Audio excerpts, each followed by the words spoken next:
Welcome back to Psychedelic Therapy Frontiers, the podcast devoted to exploring the frontiers of psychedelic medicine and what it takes to cultivate a healthy mind, body, and spirit.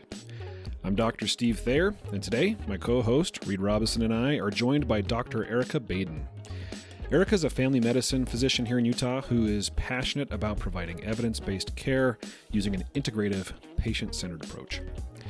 Erica helped Reid and I explore issues related to diversity, equity, representation, and inclusion in mental health care broadly, and then in psychedelic medicine specifically. We were really honored to have Erica on the show today, and we're so inspired by her willingness to be vulnerable, to share the deeply personal origin story of this compassionate and empathic approach to medical care that she has. I really hope you enjoy this episode. As usual, links to everything we talk about are in the show notes, found at psychedelictherapyfrontiers.com.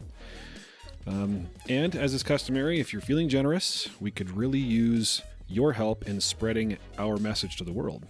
You can do this by rating our show on the app that you listen to the show on. If you're watching us on YouTube, go ahead and like the video, subscribe to the video, or I guess that would be the channel, excuse me.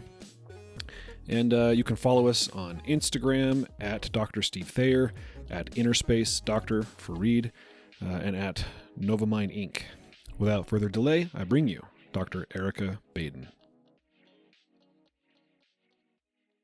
So welcome back to Psychedelic Therapy Frontiers. Today we are joined by Dr. Erica Baiden. Welcome, Erica. Thank you. Glad to have you here. Happy to be here. Before we hit record, we were just talking about our kids and their YouTube habits. And I was showing one of my kids one of our podcast episodes on YouTube, and it didn't take long for him to get very bored.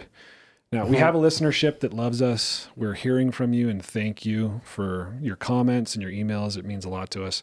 But yeah, we haven't quite figured out the the engaging YouTuber energy. We're doing our best. How to appeal to the 12-year-olds. Yeah. Smash that like button. Absolutely destroy that subscribe button. Yeah, I don't know how to do it, but we will bore my kids to death, but hopefully we will entertain and inform you dedicated listeners today. Awesome. Well, Erica, would you mind introducing yourself to our audience? Sure. My name is Dr. Erica Baiden. I am a primary care or family physician locally in West Valley City, Utah. A lot of my practice is behavioral health, women's health care, and of course, preventive care as much as possible. I have a unique population of ethnic and racial and gender diversity, and I want to advocate for people in that space as much as possible here in Salt Lake City. That's amazing. And not to put you on the spot, because it's just a curiosity, but do you know like percentages of the population you see in terms of diversity? I'm just curious. That's a great question. I would say at least 60, maybe 55% of my population is Caucasian, but the remaining portion is the next biggest demographic is probably the Latino community. I actually speak Spanish regularly at work, and I'm grateful to be able to do that and continue to learn from them. I have a small but significant 2S LGBTQ IA plus population, and then also an African American and Southeast Asian population. So. Very cool. I always wonder with percentages like that if they represent the demographics of the local area. Yeah, I think you're right. That's one of the reasons why I chose to work in West Valley. I wanted to work with a broader group of demographics, not just racially, but also socioeconomically. And I have patients who are from West Valley, Taylorsville, Kearns, and Salt Lake, and then further south. Right. Yeah. Right. And these are populations that are, would you say, generally underserved by, because you mentioned your work in behavioral health. That's one of the reasons we were excited to have you on to talk about your experience and what you're still excited to learn about bringing really good, high-quality mental and behavioral health care to your patients. But is that something that you've noticed, that the populations you serve generally have a harder time accessing really good, high-quality mental health care? Yes, I think there's I think that axis is kind of twofold. I think representation matters, and so there's a paucity of clinicians that are representative of the demographic that they are, and so that makes it limiting in seeking mental health care because it's such a vulnerable space. Right. But then also there's such a need here in Utah, regardless of color or socioeconomic status, that there's not enough providers anyway. Right. Mm-hmm. And how did you get interested in that kind of focus? Was it there all along? Did it kind of happen along the way?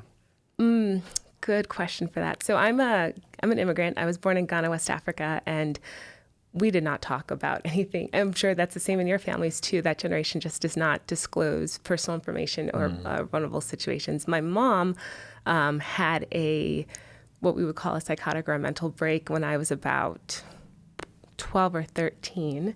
In Ghana? Actually in Connecticut, Oh, wow. which totally threw all of our family for a loop. It was very unexpected. I remember the day so clearly. We both take a bus. So I took a bus to school, and she took a bus into Hartford, where she was working at the time. And her bus was just a little bit ahead of mine, so I could see her bus for a little bit along the route. And she got off the bus, and at that time she was practicing Buddhism, and she had the Gohonzon in a paper bag for whatever reason with her. And she got off the bus and was walking towards our house. It was still close enough where maybe she forgot something and she could go back and maybe drive into work, so I thought nothing of it. But a couple hours later, I was called to the principal's office, and I was like, oh, great, what did I do now? But she had reported me dead. And oh, no. So that was really concerning. I'm like, well, I'm obviously very much alive. And then my uncle drove down from Massachusetts and checked me out of school. And we ended up going to the emergency department, where she was in a room by herself and restrained physically. And that was really, sorry, I don't know, I'm getting emotional about that, but that was hard to see. And I think that kind of treatment in that space where she was most vulnerable was really hard. And I've always been passionate about like reframing that and bringing more humane access to mental health. Yeah. Yeah, I'm glad your emotions showed up, because it makes sense to me why you'd feel strong emotion at the telling of that story, because it's incredibly moving. Yeah. And you're probably not alone. You know, well, the word probably isn't appropriate. we know you're not alone, and it sounds like you used the word passion too. It's part of what has driven your commitment to serving people like your family and like your mom. Yeah. And even after that happened, just no one would talk about it. No one would express what this means, what her prognosis would be, what would that mean for our family. So I think having a community that feels safe to express that kind of fear, that kind of unknown, and to be and not be stigmatized. I think that's huge for that person to find that sense of self again. And I think that's where psychedelics can be important in this community that has been marginalized for other reasons. Yeah. Oh, yeah. So restoring some of that humanity back. Yeah, that's so true. When did your family move from Ghana? In the early 1980s. Okay. Yeah. Because I went out there with Dr. Devon Hale and the Global Health Program at the University of Utah, and it was an amazing trip. We were in all over Ghana looking at programs and telehealth, and I was focused on looking at the mental health infrastructure, meeting with people, but I was struck by how few psychiatrists there were in the whole country, like single digits. And so how did that go for your mother and your family after that ER incident? I'm wondering, did you find some ways of talking about it? Did you find some help? It was really difficult for my mom, I think, to accept that diagnosis and to feel supported. I think, our family came down. She's a single mom, and grandma came down, her brothers came down, and took care of her as best as they could. She did have to go back to work, but adhering to medication was a hard thing for her. And I think partly because her premorbid function was so great, and she's so smart, and she read all the side effects and experienced some of those side effects. And so for her, it's risk-benefit analysis and continuing that. So she has not been on any medication, and it's been 30 years now. Wow. Yeah. And just as our family learning to accept her as she is, and she's thriving. And so it's like in psychology, what do we pathologize, right? Whose voice or perspective are we listening to, or are we following? Are we forcing people to take medications that may be harmful? Or do we have to recognize, this person may not be safe, and so yes, it's needed in this moment. But I think for where she was and where she is now, accepting that, she's neurodiverse, and that's okay. Yeah. Yeah. Yeah. I love that. I love your final statement. They're neurodiverse, and that's okay. Because a lot of Reid and I have talked about this on the podcast before, right? About diagnosis and how manuals like the DSM get created. At least for psychology, a lot of the research that's done, social psychological research, clinical psychological research that's done, is done on 20-something white male college students. And so, I mean, as you said, whose voices are we pathologizing, and how are we pathologizing them? I remember one time I had a client, this was when I was in graduate school and I was working at a university counseling center, and I had a client from Japan who had come to me. She was feeling depressed, and at least that's what it said on the form, right on the intake form.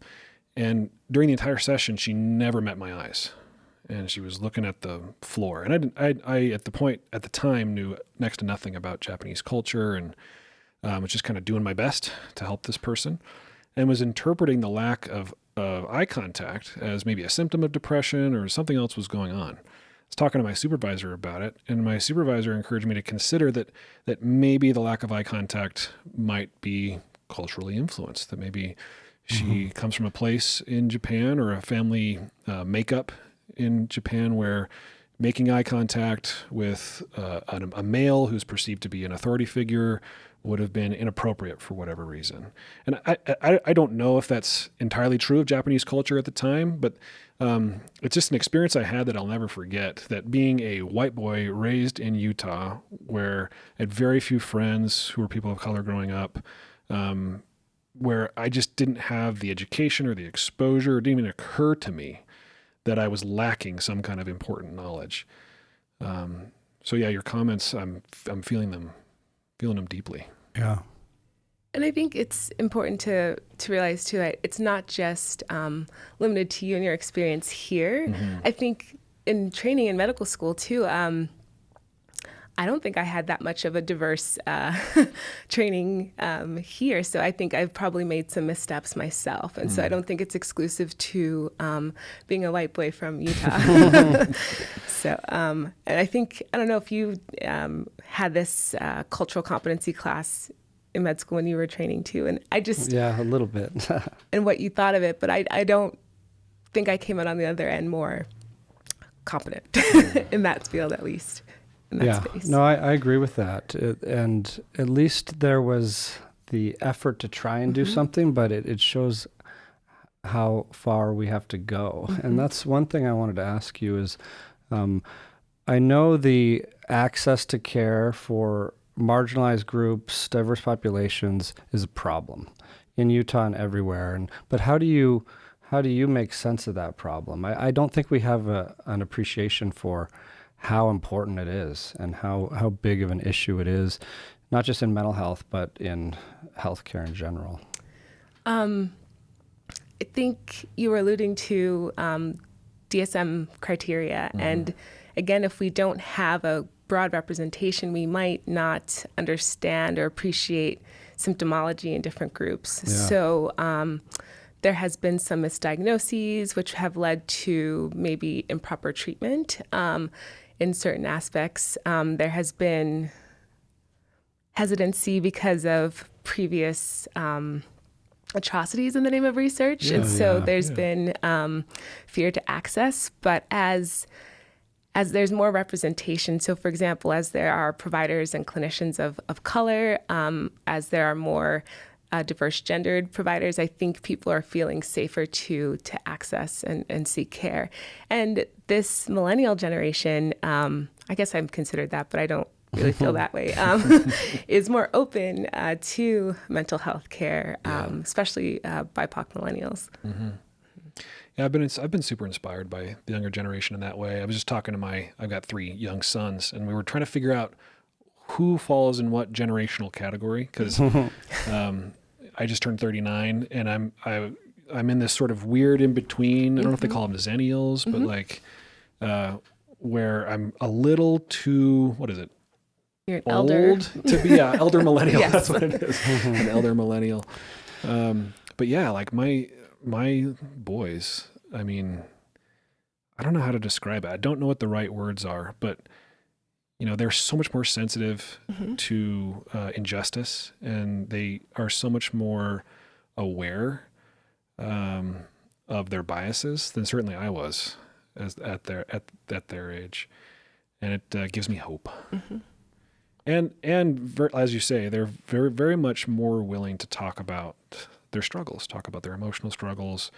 To have a friend in therapy is no big deal. Mm-hmm. It helps their dad's a therapist. Mm-hmm. Why do you think that is? I mean, I think we all have our theories, and TikTok might be able to take some credit, but yeah, I think it's exposure. I mean, I think it's exposure to messages that, hey, it's okay to have problems. Certainly our parents' generation didn't have that. We were talking about that earlier. It was shut up and press on. In fact, when I was in the military, one of my commanders had a plastic straw pinned to the wall. And what it represented when you came into his office was suck it up and press on. So I don't want to hear your sob story. You have a job to do. Suck it up and press on. So I think our kids, the younger generation, is getting a different message than we did about what it's like to be human, and that it's okay to struggle. I remember when I was a kid, my dad showed me this show he liked. I think it was called Newhart. Does that ring a bell? No. Bob Newhart. This is an old show. Like, I didn't watch it, but he showed me this one episode because I had an interest in psychiatry at a young age. And this one clip that was just because it was funny, but it highlighted something interesting for me, because it was a psychiatrist and a patient in this interaction, and the patient saying something like, "I'm depressed." And the doctor, this main character, was like, "Stop that. Oh, I have seen that video. Yeah. Snap out of it." Yeah. Well, she comes in with a phobia. It's supposed to be comedic, but it's also kind of representative of the time. Like, have you tried just stopping it? just don't feel that way. Well, then don't do that. Yeah. And I think, like, in practice, I prescribe medications that are just palliative, right? It's just treating the symptoms, but not actually a root cause or following through and helping somebody achieve feeling okay, even though they might be exhibiting symptoms of depression, or feeling okay even though that they might be anxious. We just try so hard to, like, oh, let's make you feel better, or let's stop that, right? Yeah, that's how we were culturally raised. Like, fall off a bike, scrape your knee. Oh, don't cry. Here's an ice cream cone to self-soothe, or something like that. Or just emotions make us uncomfortable, culturally. And we haven't known what to do. We weren't taught those things. But you mentioned something interesting on the healthcare system. I'm wondering if you could speak a little bit about your practice philosophy, either how you approach this quest for helping people find wellness, or what you see as some of the challenges. I trained at an academic institution, and so following evidence-based practices has been ingrained into my head and practice. And so I would say, like, when I started out, I was very rigid, and I bet I have some patients that can attest to that. And there's many different reasons for that. I think going back to Fadiman's book of the Symphony of Selves, I think I had a different self in practice at that time, being the only Black woman in my pod, and just trying to fit in and not bring any attention to myself than the obvious physical attributes I had. So I just wanted to make sure I did everything, crossed all my T's and dotted my I's. Now it's like, oh, hi, these are people. And so again, just speaking to some of the missteps that I've had in this space, and how it's easy to have those missteps, but just bring it back to that individual knowing about their family dynamics and bringing that into practice, and knowing that they're more than just that symptom that they are presenting with that day. Reading about different things that may not have traditional evidence or traditionally powered studies that would say, yes, this is absolutely how we should be practicing, and being more open to what people have found that works for themselves as long as it's not harmful. Mm-hmm. And so my guess is that that's what eventually drew you to your now interest in psychedelic medicine? Yeah, I've had a couple of patients who have suffered from eating disorders or treatment-resistant depression and have gone through ketamine, but without the psychotherapy. And in reading more about ketamine, at least, and the importance of the psychotherapy, led me down the path of learning about psychedelic medicines. And then also realizing BIPOC people have been using entheogens or psychedelics for generations, and yet we've been kind of removed from the medicines of our ancestors for various different reasons. And how beautiful would it be to reconnect to that? And maybe that's why traditional forms of healing haven't worked, because that they were not maybe meant for us. So that's a powerful idea. Yeah. You know, that paper I was showing you earlier, I have it right here. It has a quote at the top that I just want to read. It was a Monica Williams paper about the psychedelic renaissance and the limitations of a white dominant medical framework, a call for indigenous and ethnic minority inclusion. But it opens with this quote by Lisa M. Red Bear. Red Bear. Yeah. And it says, "We can't start history of psychedelics in the 60s in the Americas. That needs to stop. We, indigenous people, use this medicine before Jesus Christ walked the earth." That just struck me. It's powerful. Yeah. Yeah, because when I was at the University of Utah, you know, I did my training there as well. We overlapped, and I stayed on as faculty. And I was full of this energy to go to different countries and save the world, right? But it was just this, I want to honor that energy that was there, but I quickly realized after going to around all these places like, refugee camps on the Thai-Burma border and rural Ghana and post-quake Haiti that, I was bringing this Western stuff that was fed to us in med school and thinking it was going to help. And, in some ways there might be some helpful components, but then I quickly realized that, one, it's not the solution for everyone. And two,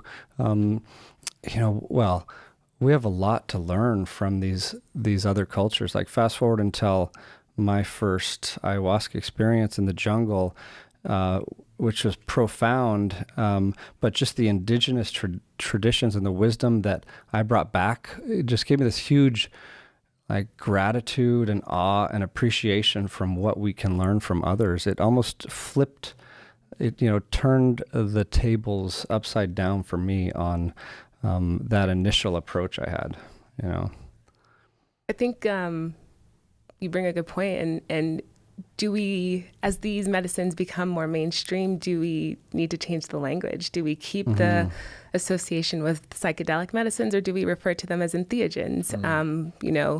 Again, psychedelic is a very Western science-based term, and it doesn't bring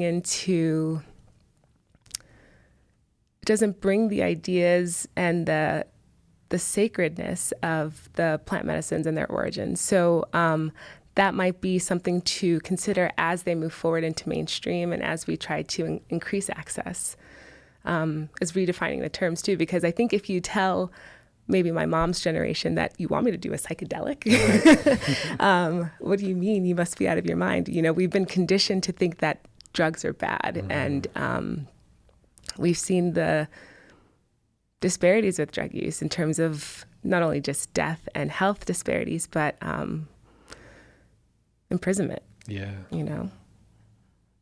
Yeah, I like that point. Because there are lots of terms on the table that we could select from, or maybe there could be new terms. There's entactogen, entheogen, phanerothime, psychedelic. But the impact of the term, that's something I hadn't considered before, and it's an excellent point.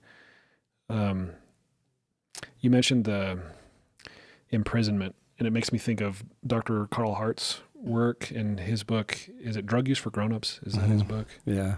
Remember exactly, because that's one of the things that, at least in the interviews I've heard of him, that's one of the things he emphasizes a lot, and not only about the psychedelics, the current movement in Western medicine to reintroduce psychedelics, but also just drug use in general, about how much the war on drugs has affected, the people of color, the BIPOC community, so much more. Oh yeah, than any other.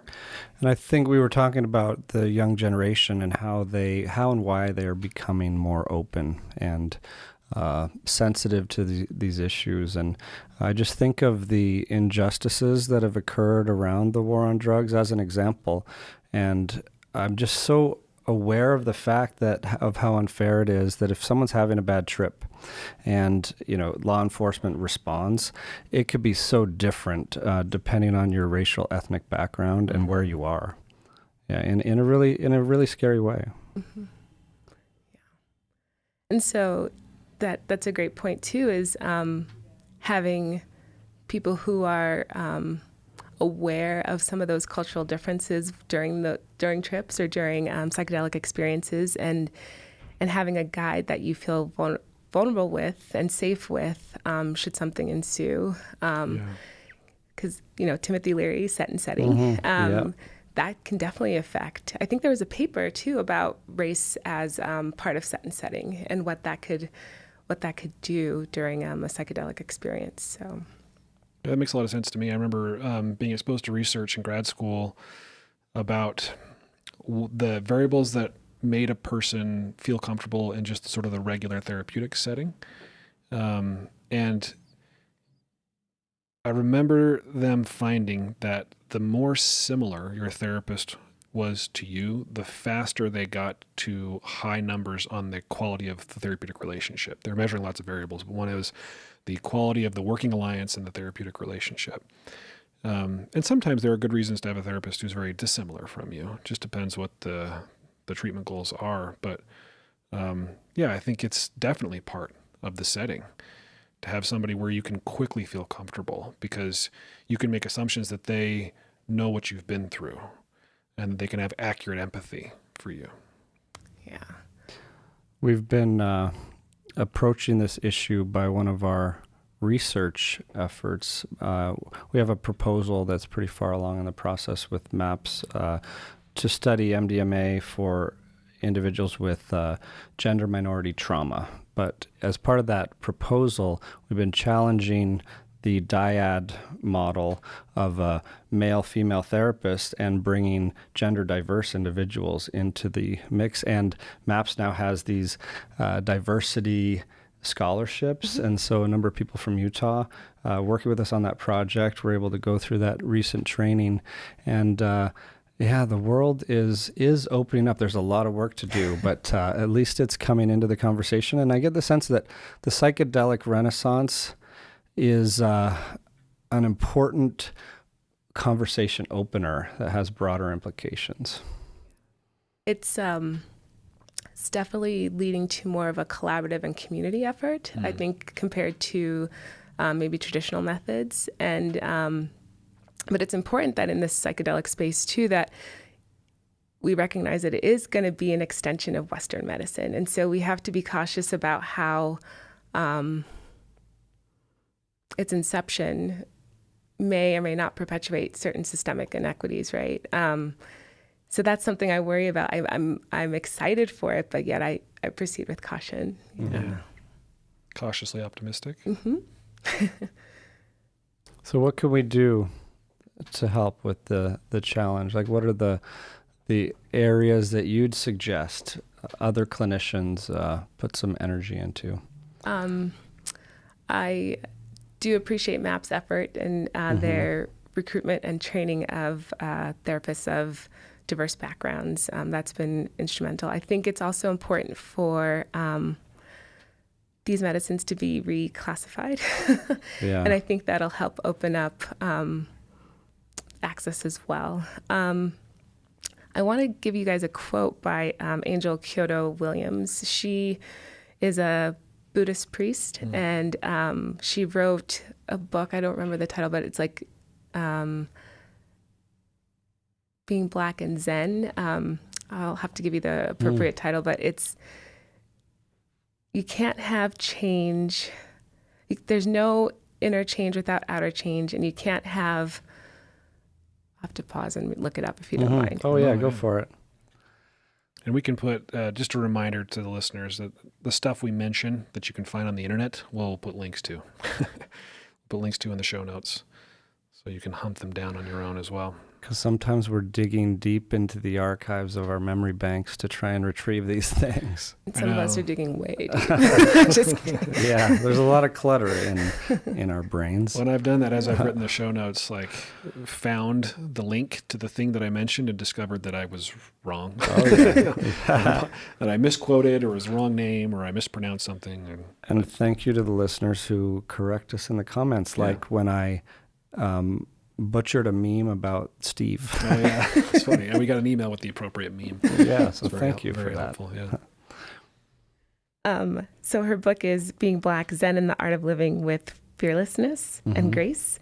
And then her quote is, without inner change, there can be no outer change. Without collective change, no change matters. And so I think in every aspect of this, of these medicines, of these entheogens, just remembering where they came from, remembering their sacredness, and also remembering there's a voice that's missing, and trying to include that voice in research and integration and in psychotherapy. Again, trying to avoid missteps of traditional Western psychotherapy and making it a community and collaborative effort. Remaining curious in this space. Of course, everyone who's in the space is curious, but specifically curious in diverse voices and what their symptomology might be, and how this could affect BIPOC people who experience PTSD or treatment-resistant depression or substance use disorders. And recognizing that there are some groups out there right now doing work, and to, keep their name in the ethos, and recognize the work that they're doing. And we can go over some of those. Can we shout out some of those groups? Let's shout them out. Yeah, that'd be great. So we have the People of Color Psychedelic Collective. We also have the Psychedelic Liberation Collective, which is inclusive of BIPOC, but also 2S, BQ, LG, oh my word, QIA plus, yes. Yeah. We'll have to edit that.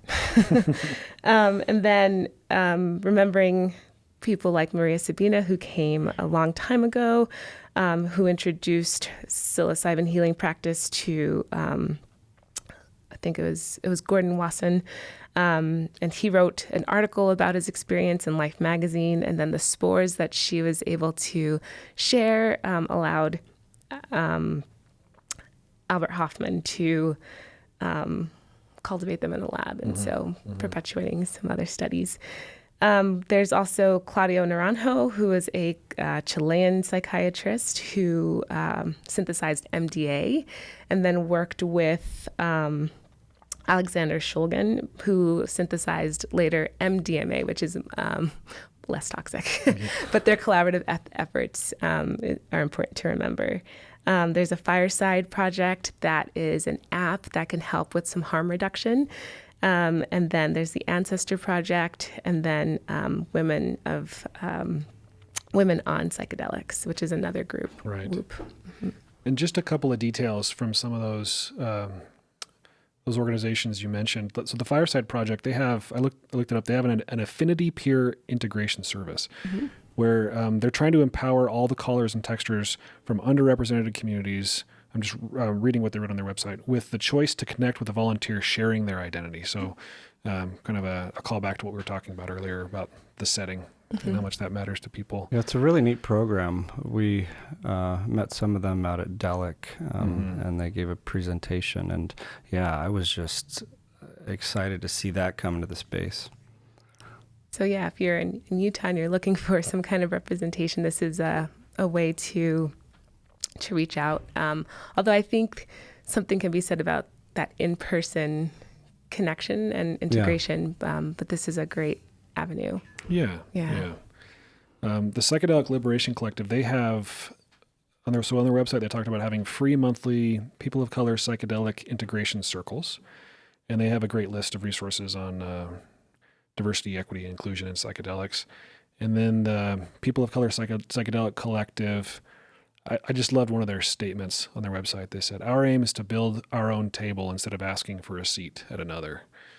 And it just made me think of the point you were making earlier about we need to change Western medicine. We need to maybe change the way we talk about psychedelics, the way we're integrating psychedelics, not just sort of shoehorn it into the way Western medicine is currently offered in order to better serve these populations. There was one more, the Ancestor Project. They also have, every first and third Sunday of the month, they have meetings as well. And they have a workbook called the Psychedelic Anti-Racism Workbook. So lots of good resources. They have a beautiful web presence and social media presence that I love following. The Ancestor Project. Mm-hmm. Yeah.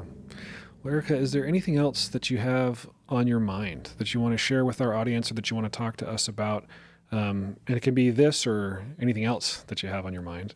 We just want to pick your brain. We love that you agreed to come on and talk to us. I think this is a scary thing to do. I think talking about psychedelics, especially from where I sit, I think it's because these are very much illegal things right now, and just to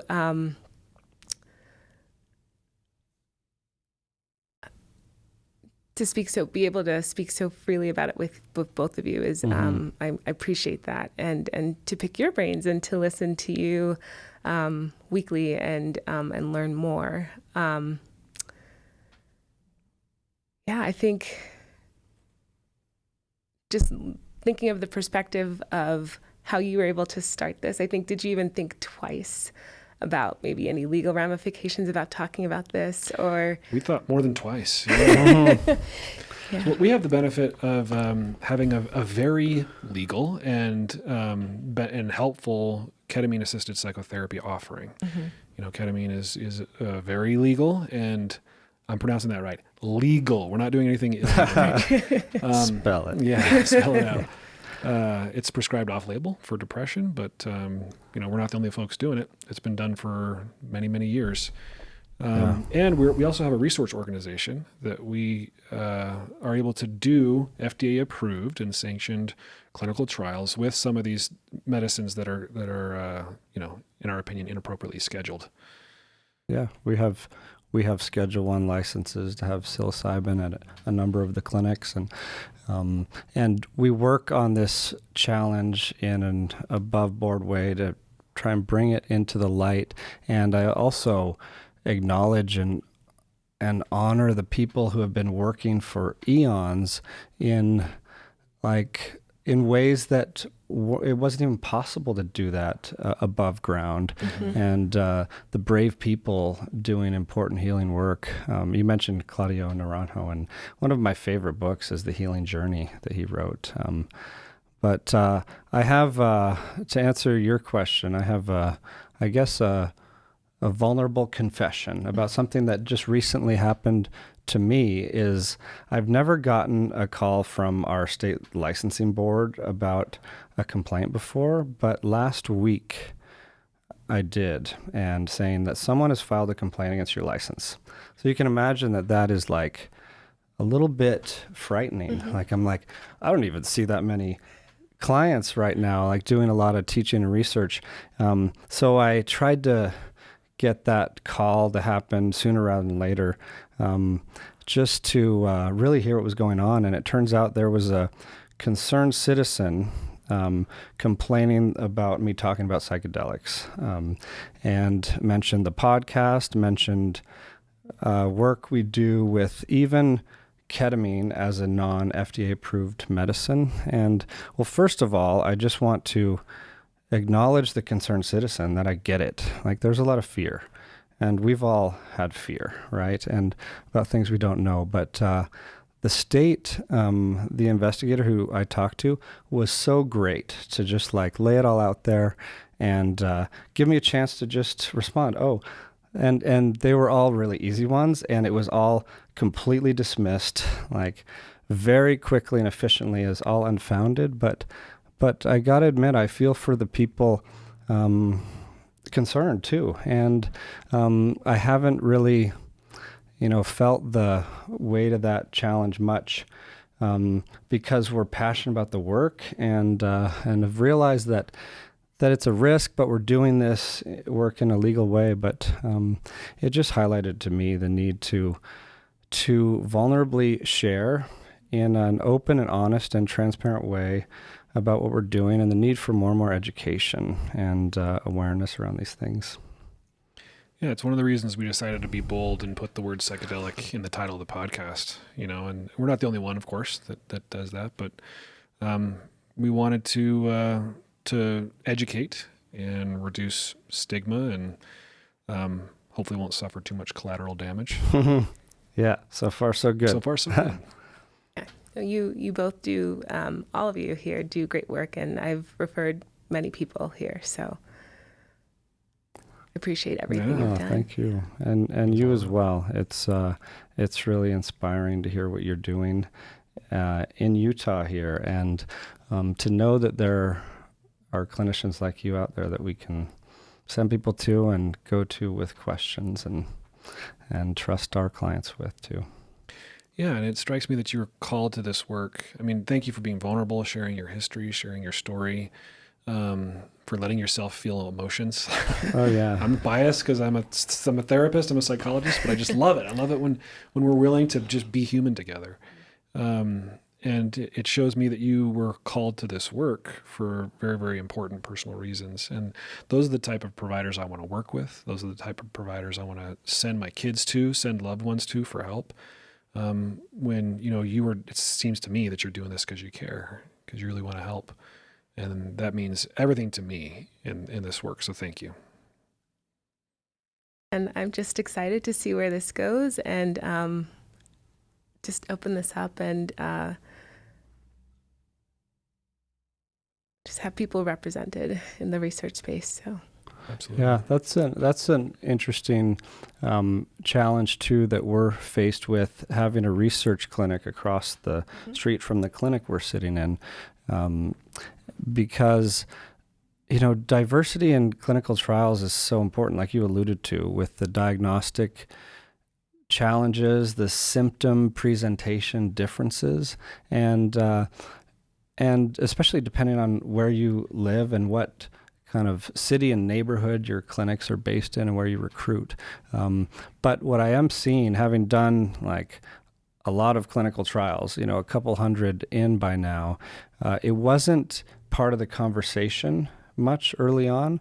But now many of the clinical trials and most of the psychedelic ones that are coming our way, they have that question, like, what's your stance? What's your policy on diversity, inclusivity in clinical research? And, there is that law that was, what was it, passed maybe in the 90s. The NIH said, we won't fund any research that doesn't have some kind of diversity component, but that's only NIH-funded research. And the FDA is encouraging as well. But I do think it's another way the psychedelic conversation is really shining a light on the work that needs to be done in that area. Locally, I'm a part of an organization called Black Physicians of Utah, and then more recently in the last year, the UMA, Utah Medical Association, has opened up a diversity, equity, and inclusion section. And so I'm hoping that through that work, we'll be able to get into the community, help alleviate some concerns and biases that people may have with the allopathic system, and then have people gain trust again to participate in studies. Yeah, that's awesome. Yeah, we've got to earn the trust. Mm-hmm. Well, would you, I don't think you shared the details about your practice and how people can find it. So if we have any locals that listen to the podcast who might, having listened to you, want to be like, oh my gosh, I want her to be my doctor. Like, where can they go to find you? I work at Granger Medical Clinic in West Valley City, Utah. There's a website, grangermedical.com, and you can find me there, along with a lot of great other clinicians. Awesome. Thank you so much for coming on the podcast. Yeah, thanks, Erica. Loved having you. Appreciate your time. I thank you so much, and letting me cry. Anytime. So, therapeutic, right? Yeah. I'll pay you later. No, that was a touching story you shared, so thank you. Absolutely. Yeah, thank you. Thank you, dear listener, for listening. It means a lot to me. Psychedelic Therapy Frontiers is brought to you by Novamind, a mental health company that specializes in psychedelic medicine and research. You can learn more about Novamind's mission to increase access to legal, safe, and evidence-based psychedelic medicine at novamind.ca. If you like what you heard, please subscribe to the podcast on whatever platform you're using to listen or watch. Also, if you're feeling generous today, please leave us a glowing review on Apple Podcasts, Stitcher, or wherever you like to listen. If you'd like to reach out to us with questions, suggestions, scathing criticisms, etc., please email us at psychfrontiers@novamind.ca. Thanks again. The content of this podcast does not constitute medical advice or mental health treatment. Please consult a medical or mental health professional if you believe you are in need of mental health treatment.